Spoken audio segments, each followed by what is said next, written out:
অনেকটা বিভ্রান্তি, অনেকটা হতাশা এবং অনিশ্চয়তার মধ্যে দিয়েও কিন্তু এই নির্বাচনের এখন একটা সম্ভাবনা দেখা দিয়েছে যে 26 ফেব্রুয়ারি মাসে এই নির্বাচন অনুষ্ঠিত হবে।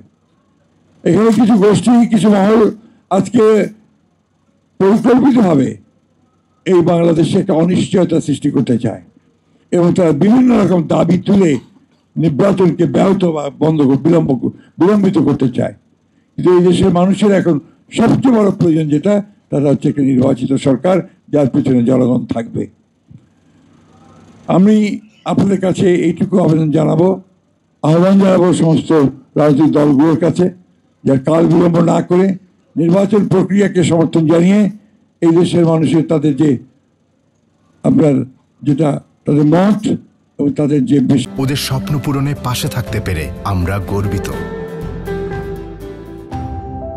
সেখানে এই নির্বাচনে অবশ্যই অনুষ্ঠিত করে তাদের প্রতিনিধি নির্বাচিত করার সুযোগ সৃষ্টি করে দেওয়ার জন্য।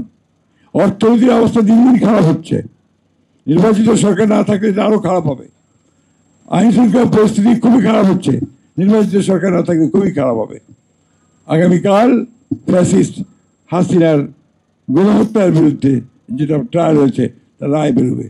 এই নিয়ে একটা চরম আপনার একটা বলা যেতে পারে যে একটা অনিশ্চয়তা, একটা আতঙ্ক সারা দেশে বিরাজ করছে।